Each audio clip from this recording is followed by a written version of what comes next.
So when I was young, really young, I used to have night terrors as far back as I could possibly remember. And when I had went to live with my dad and my stepmom, I was having them so badly that I would dream. I would have one of these night terrors, and I would start screaming and running to the bathroom and lock myself in and put myself in the corner and just scream and cry, "Get away from me! Get away from me!" And I was asleep. I didn't remember any of this. My dad would have to take the hinge off the door, and my stepmom would have to talk me through the dream and out and into waking up, because you never want to wake somebody up, right? So she would talk me into waking up and talk me out of the dream. And then afterwards, she would ask me what I was dreaming about, and I could never tell her because I didn't remember. I had no memory of it, just that I was really scared. It got so bad that my dad had to take the lock off the door of the bathroom because it was happening so often.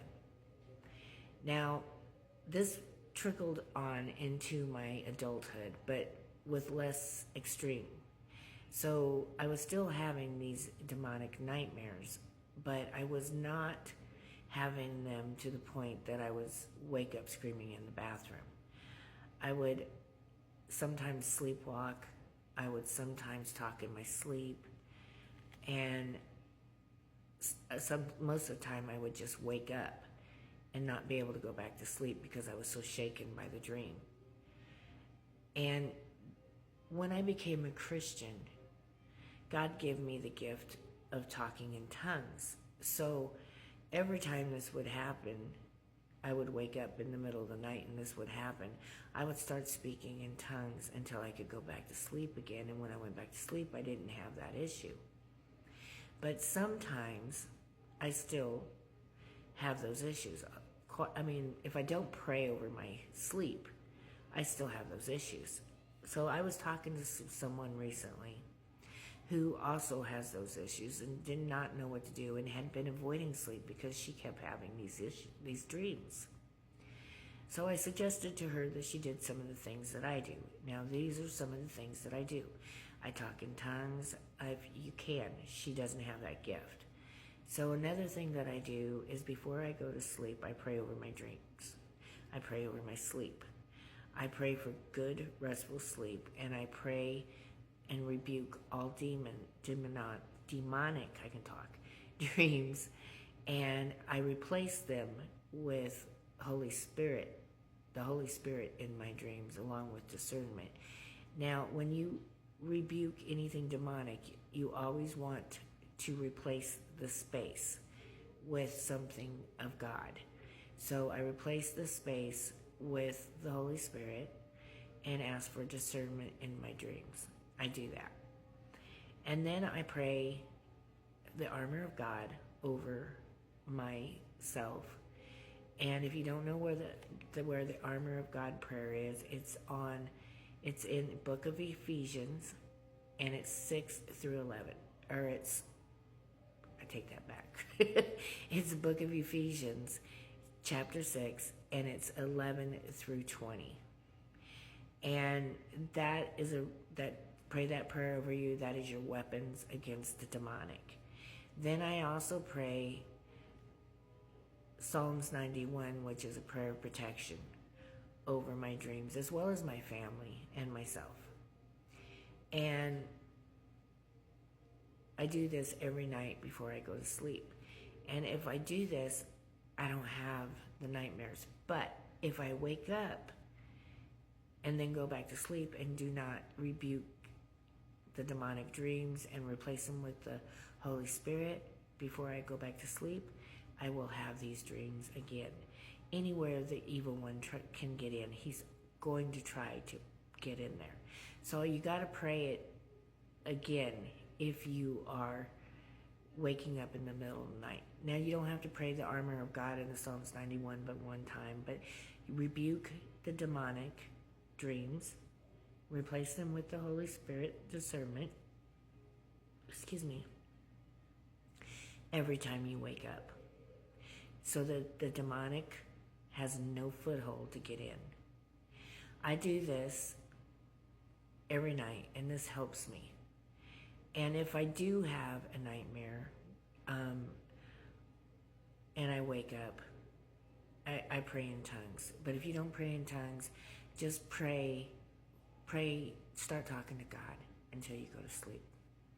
That helps. And trust me, that helps.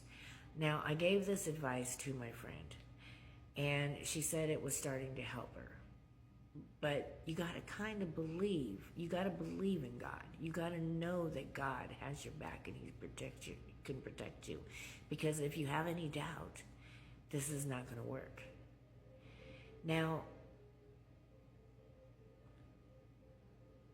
everyone has dreams. Everybody will have demonic dreams. The demonic dreams usually start for most people when they're very young, because the devil's trying to shake you and keep you from following God, right? And that's his way of doing it. I don't know how he thinks that's going to work, but he does it. Sometimes it's caused from trauma. Mine was partly caused from trauma, and my friend's was caused from trauma. But also it is caused from somewhere in your life there was a foothold for the demonic to get in.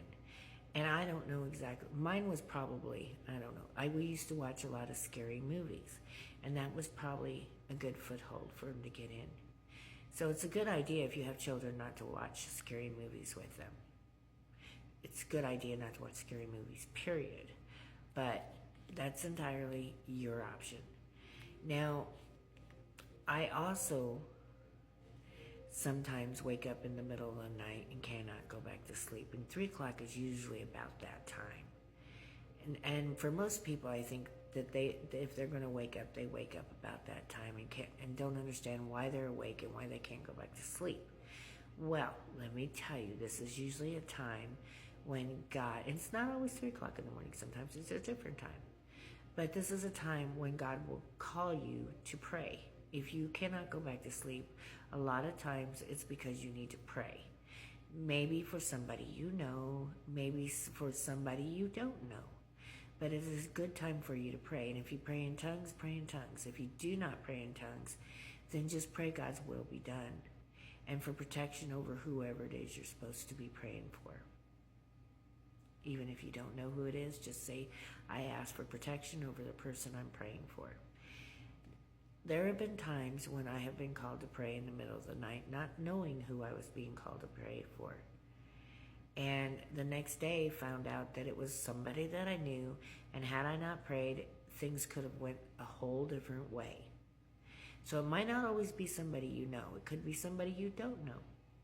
But it also could be somebody you do know. And if you're called to pray, you would feel really bad if you didn't pray and then found out something happened because you didn't pray. Now, sometimes too, God just wants you to talk to Him because He's been trying to get your attention during the day and you've been too busy. So He's like, okay, well then we're going to talk tonight. And that does happen too. Anyway, I hope this blesses you, and I hope if you know someone else who is having these issues, that you will share this with them so they can be blessed as well. And don't get hung up on the fact that you're having these dreams, because a lot of people have these dreams. The evil one, a lot of times, if he can't get to you during the day, if he can't get to you with spiritual warfare any other time, he will attack your dreams. It's a form of spiritual warfare. And a lot of times he'll make you think something bad is going to happen.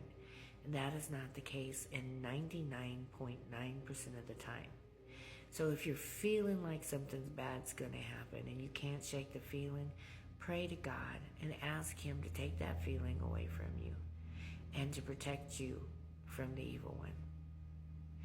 And to protect whoever it is you think something bad's going to happen to. Anyway, that is my advice for that, and I hope it helps you. God bless you and good night.